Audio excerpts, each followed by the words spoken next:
you again. I want you to kind of walk around in your mind, walk around East Noonan and tell me what it was like. Okay, walk around through the mill. Okay, I'll start walking around through the mill, talking about it in the cards. That's where the first started. The first card room come, laps come in, put on the card, and the run through into a little small coil of cotton coming out the front side, and it went into a can, which can hold about 10 pounds at that time. And then they taken them cans later on, and we went to what they call a drawing frame, and they run through that drawing frame. They run 6 cans through, and it come out and go into a can just like that on the front of that drawing frame, same size. The cotton would be the same size, but it would be stretched, 6 times what it was to start with. And then they'd take that and put it on another set of drawing and stretch it 6 times as long as it was, 6 and behind each one of them, 6 times long, and it still come out just like it was when it come away from the card. And that's where it went on what they call a slubber. And it went through that slubber and went on big ball of yarn, what they call it. It had no top and bottom except it had a thing at the bottom where it could seat itself. But at the top, it just a hole sits down on the spindle there, and it wrapped around. It had what they call a flyer. It wrapped that thing around that spindle, and around that bobbin, and then that went over then to what they call a first intermediate, and it come out on the bobbin just a little bit smaller, but they run 2 together, and it come out on the bobbin, and it was just a little bit smaller. Then it went to what they call the second intermediate, and it was and it come out. It put 2 together, and it come out on one bobbin a little bit smaller. And then they went to what they call a jack, the smallest frame, and it come on a little smaller package, and 2 run together again. And from there, it could go to the spinning room and be from the spinning. So it was a process then that they thought had to be done. Of course, later years they done away with that. They come just from one set of drawing to the fly frames and skipped all that other stuff and just run it into the fly frame and just to one set of drawing. You had a very famous supervisor. Tell us about it. Well, we had you're talking about the regular overseer. Well, he was a man that was he had a heart on him, and like I said to start with, though, he could hire you, he could fire you, and he would give you he'd give you the benefit. Let's start again and give him his name. Evitt Parks was our supervisor. He was the overseer, and he was he was a nice man. He'd give you justice in anything you wanted, and he had the authority to raise your wages, lower your wages, or whatever it was. In other words, he had the complete authority to run that section there. The company gave him that authority. They didn't mess with him at all. He had that authority, so he could hire you, whatever he wanted to do, and he could tell you what shift you work on and everything else. So, but he was fair, and he gave us a first square deal, and I worked for him about 11 years, something around 11 years. So me and him never had any problems, so we got along fine. Now, he had a man under him, what they call a second hand, and most of the time that overseer worked through that second hand. He was the one that brought the message actually to you. But he was the gentleman. In other words, he was the commander, the overseer was Evitt Parks, and the second hand was Harvey Cash. Now, could you walk? You went to school where did you go to school? Well, I went to school. I started here in Carroll County. I went in a little Rutherwood school about 12 miles from here. A one-room school, one teacher. Everybody was in the same room, and it wouldn't be from 1 to 5 in a class is all you'd ever have. And you was in there when all the classes were recited, but you was sitting back in the seat studying. You done all your studying. You stayed all day. You walked whatever distance you had to go from right at the schoolhouse to 3 or 4 miles, whatever distance you had to go. You walked both ways, rain or shine, and the teacher had authority over you from the minute you left your house. Your parents didn't have more authority over you, and they could whoop you on for things you went home to school, done on the way to and from school. But most of them was fair. Most of them would give you a fair shake. So, but they'd send you to get you a switch and let you whoop yourself with. How much education did you have? I went through the 5th grade. I graduated when I was promoted to the 6th grade. Why didn't you go any further? Well, it was at that time, it's like we was talking about it, the boll weevils that run us out of the country and everything. and people just had to have the children to work to help them make a living. And when we went to the cotton mill, they worked them. They didn't have no age limit. You go in there and go to work for whatever they would pay you. And so they just had to have us to help make a living. And that's the reason why. And back then, we didn't think, a kid, they don't think they really need no education nohow. If you make pretty good money, what's use having an education? But that learned me that it was important. So I grounded into my children's head, and I grounded into my grandchildren's old head. Now, I got 2 children went through college. One of them went nurse training, the oldest daughter. And the oldest boy, he went through college, and he worked for Graybar for several years. But my baby girl didn't go through college, but she did take a business course.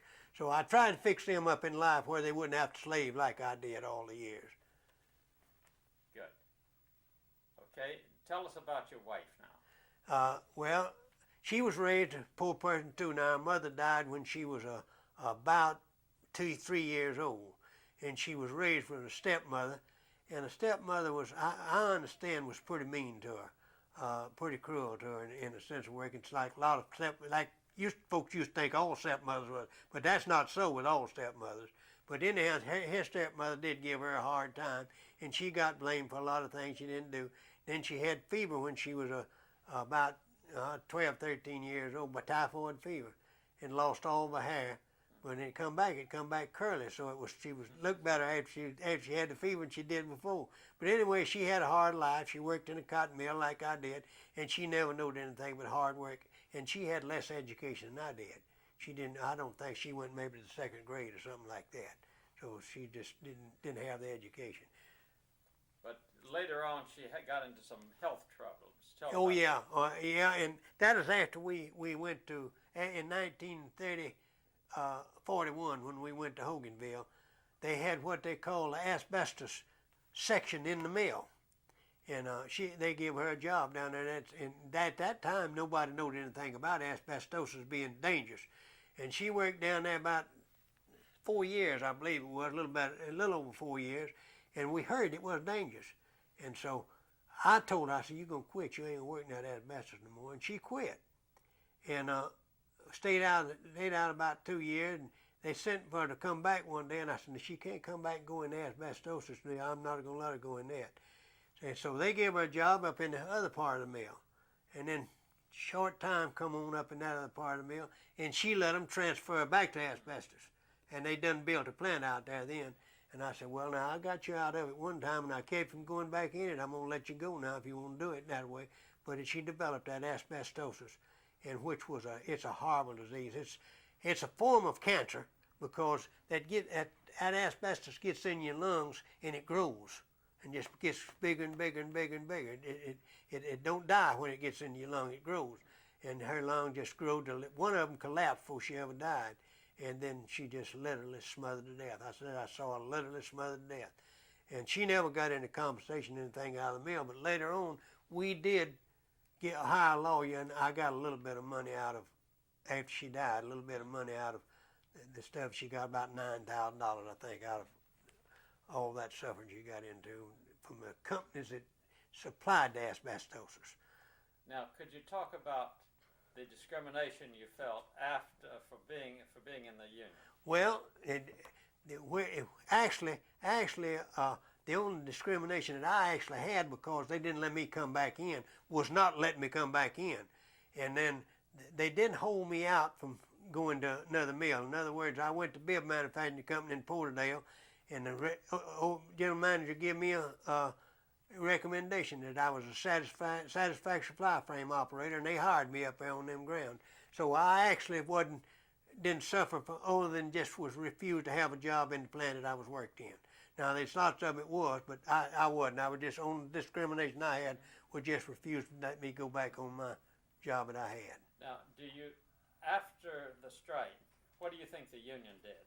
Well, I don't think they ever did anything much. I think that was after the strike, I don't think. And I think that was such a blow to them whenever they come. Start about it and mention the union. Okay, in the union, whenever they had the strike, they called it a lockout.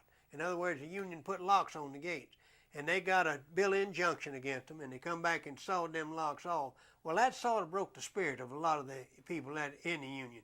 and they didn't participate as strong as that, and they never have been. Many of the mills got it to be able to organize since then, not through this part of the country, because it was so horrible on them at that time, and they were discriminated, and they just didn't want to participate in it anymore, you know. So most of them didn't. What we want to show you now. Can we get the full story before we show them that? The full story of what? There's some pieces maybe before. What haven't we gotten? What happened?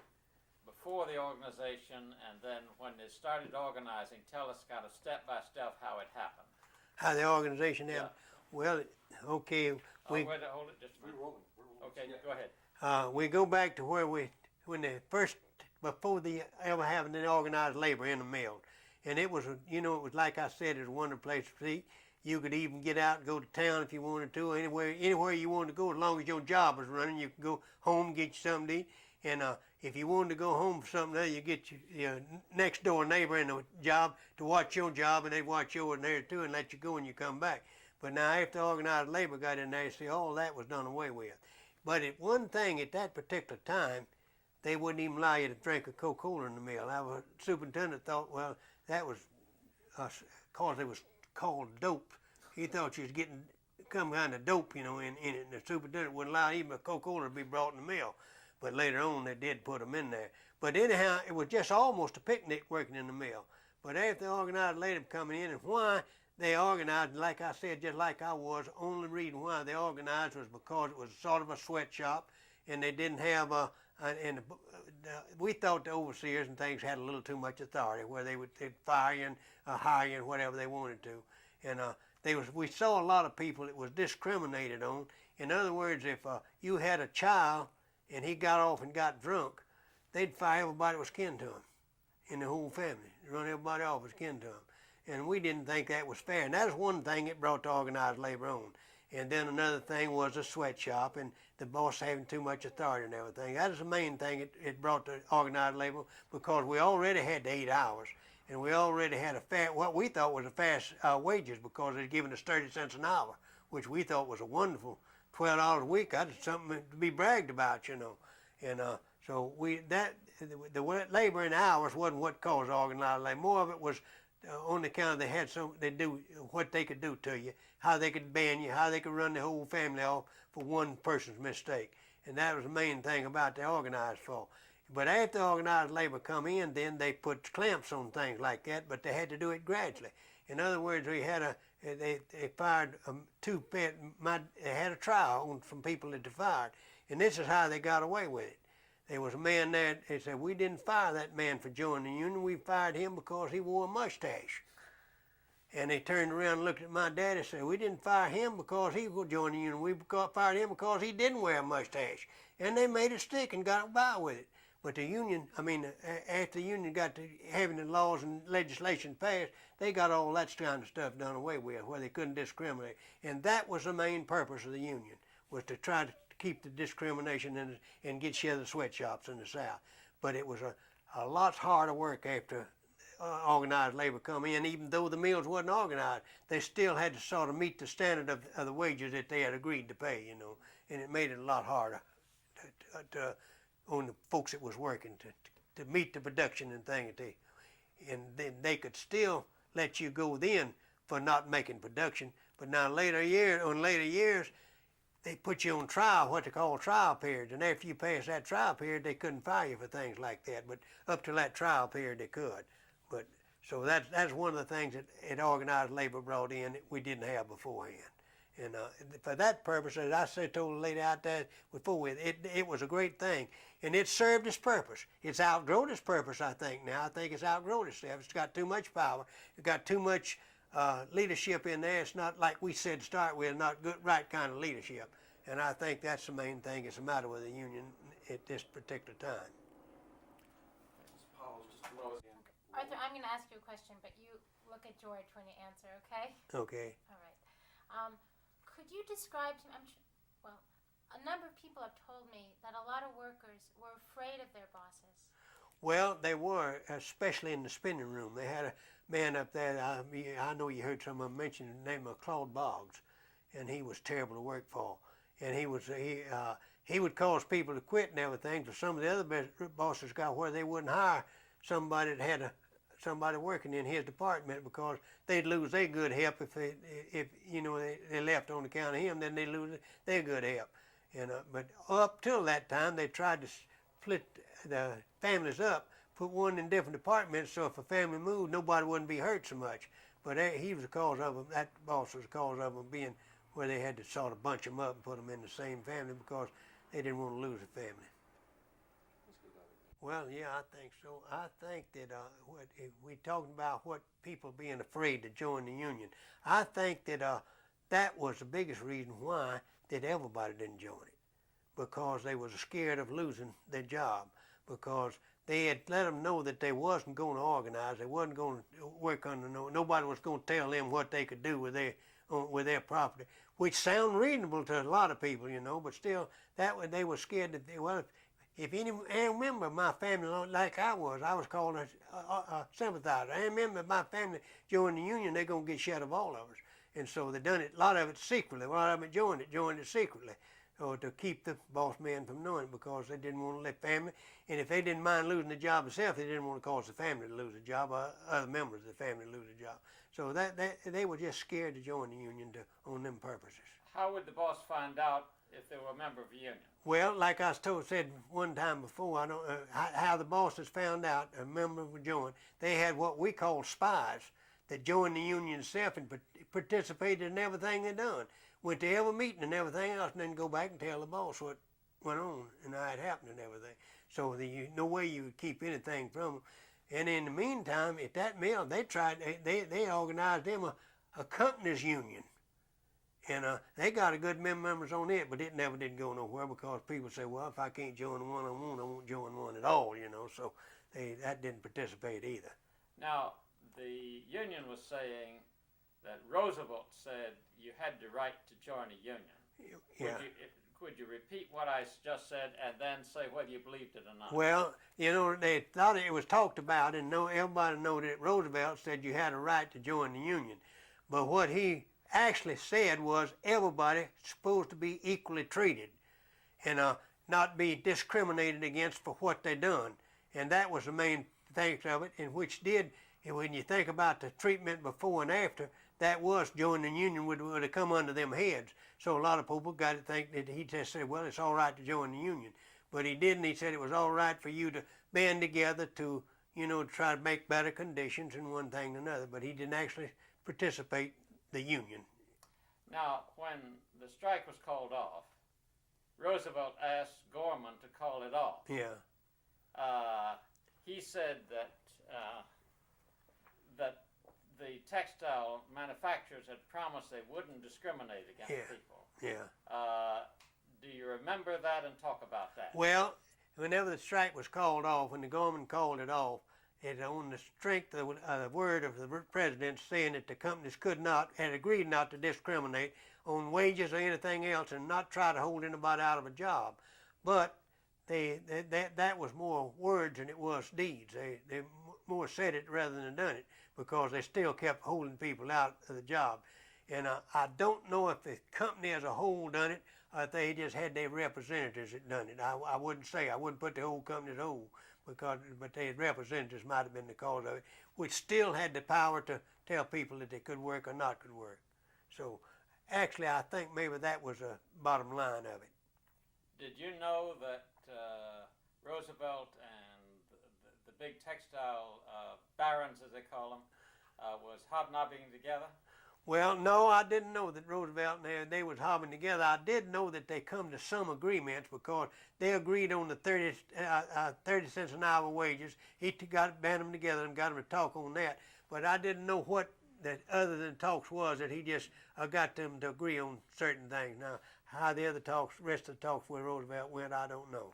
The reason I'm asking that is because Warm Springs wasn't very far from where you lived. No, it's very close. And Donald Colmer and the Callaways and all that had places there, and they helped Roosevelt build the little White House. Yeah. I just wondered if you were aware of all that. Yeah, I know that when Roosevelt first come to Warm Springs, I think Roosevelt was done elected president before he ever bought that Warm Springs out down there. He went down there, visit or something, and bathed in them Warm Springs, and it done him so much good till he bought it and put it into a place like, you know, where people could go and bathe. And they still, of course, they don't bathe in there, but they still have place where you can go and be, you know, have rehabilitation and everything. And it's still a wonderful place. But now, as I said, that's another project was done with Roosevelt's personal money. It wasn't done with the government's money. Arthur, could you describe the organizing process? You know, when the people decided to start the union, and could you tell me if you could remember when that happened? Was it a good many months before the strike? Was it? Oh yeah, it was a good many months. Now let me see that right after he was was president, they began to say that right after Roosevelt. Yeah, right after Roosevelt was inaugurated, which at that time was on March the 20th, and so he was elected in 1932 and had taken office in 1933, March of 1933.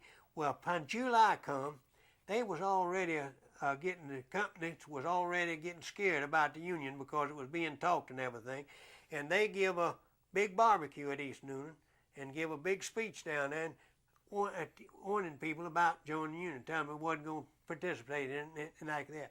So all the organization had to be done mostly in secret. It had to be, they'd come to your house and not just like he was a visitor or something. And most of the organization was done in secret of the union, and rather than just openly being asking for memberships.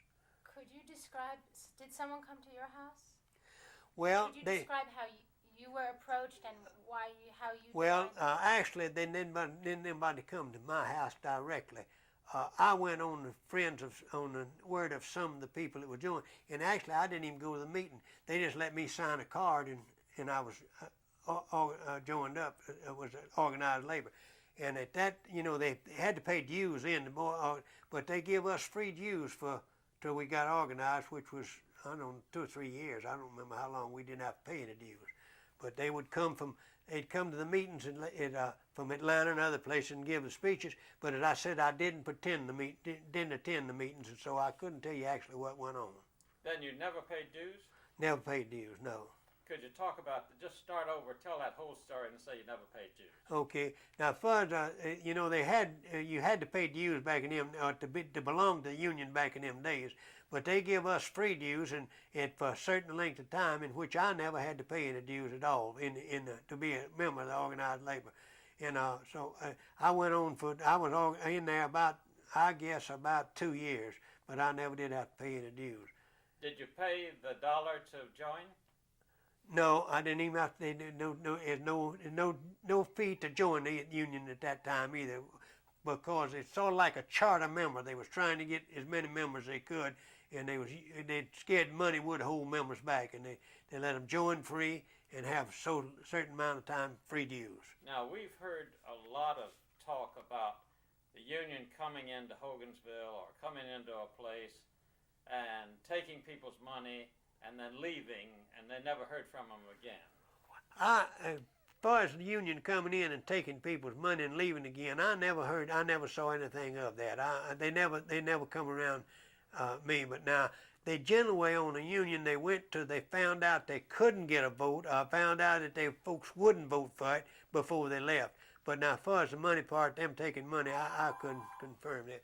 I thought I had that off the hook. I tell them dues, you mean? Yeah. Okay.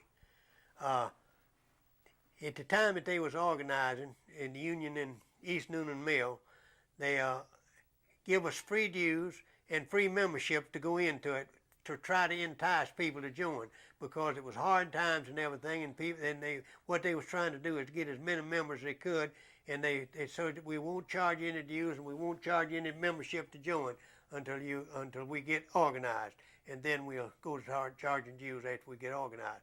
But they never did get enough organized that they ever started paying dues, as I know of, not at East Noonan. Now, when and how was the factory closed? Well, I don't remember. It's sometime in early '35. I don't remember just when. September 35, whenever that strike was coming. Well, was September 34. 34. I would like to know how they knew about the general strike. I mean, how that was told in the community. Okay, I see what you mean. Okay, what she wanted to know is when Gorman called the national strike, could you talk about how that news got to you and all of that? Well, whenever the government called a natural strike, they got in with the leadership, and then they called a meeting, and they voted. Each local could vote to strike or not to strike, and that at East Noonan did vote to strike, and most of them here in the South did. So you had a say in it even then that you could vote on it, and they'd come through the leadership, and they just called a meeting and told them, and all it wasn't meeting, they got it by word of mouth. In grapevine, in other words, that they was going to call the strike. Now, did you get it from the newspapers or on the radio or what? Well, you mean, no, I think that come probably by telephone to them. I think they called them from headquarters, wherever the headquarters was at, to each local, they called them on the telephone and let them know, call the leaders of each one of them and let them know that when and what time they was going to strike and everything about it. How did the textile workers, the rank and file people, how did they find out about the strike? Well, it's like I said, the ones that would belong to the union, they called that special meeting and had them to come and they voted on it. And they didn't know anything of what they was going to the meeting for till they got there, and then they voted to strike or not to strike. Did you go to that meeting? No, I didn't. Now, we know that the East Noonan Mills got closed early in September. Yeah. Could you talk about the closing of the mills, how they got closed, what happened? That was what we call the wildcat strike. When at East Noonan they had a wildcat strike, and what they done, the union, some of the union head members and things went and put extra locks on the mill gates, and refused to let anybody in. They put pickets at each gate and refused to let anybody in, and that was an illegal strike. And they called them and told them it was an illegal strike, but the man down here said, well, so we done got them out there and got the campfires fine. So, well, go ahead and let it do the best you can then. So actually it was unauthorized strike, but it was the one that broke the back of the union and around Noonan. And so you see, they'd done it themselves, actually. Could you tell us now about the troops coming? Well, about the only thing I know about the troops coming is they was having the flying squads, what we call flying squads then, and that was whenever the main strike was on, and they would go from mill to mill and shut them down. In other words, if it wasn't enough of a place in the mill, they'd come from another mill and shut them down. And that's where the government got, the state of Georgia got the idea that they could, if they wasn't allowed to go shut some other mill down. And that's how they got the authority to come and arrest them and, carry them to Atlanta and things, because they was coming from other mills and shutting the thing down, just like somebody coming to your house and tell you couldn't go in your house. Did you see those troops? No, I didn't see the troops whenever they come. In other words, I said I just stayed away from it. I didn't see it. Now, my brother did. My brother was there whenever they arrested him, but they didn't arrest him because he was at his own mill, So they didn't arrest him, but didn't carry him in. But they did. He did see him, but I didn't see him. So Arthur, what were you doing those 2 weeks once the national strike started? Could you describe what was going on in the mill village? Well, it was just like I said, it's more of a rumor and talk about people talking one way or the other about the strike. People, whenever the rumors are going around, some of them would say it'd be for and some of them be against it, and somebody would come out trying to persuade you one way and somebody another one, and just, I don't know, it just a turmoil, what I would call it, before the strike ever was called, and it was just people trying to get you to go one way or the other. And once the strike was called, can you talk about the atmosphere in the mill village and what was happening day by day once the strike was called in September? Yeah, when the strike was called in September, that really put it in a turmoil. That put even people that lived in the same house against one another. So you didn't, in other words, you're sort of scared to say anything about to anybody because you didn't want to cause no enemies and things. So it was just a turmoil. It was something other that It was just a time of unrest, time that people was one way and another and just unrest. That's all I can say about the biggest thing I can say about it.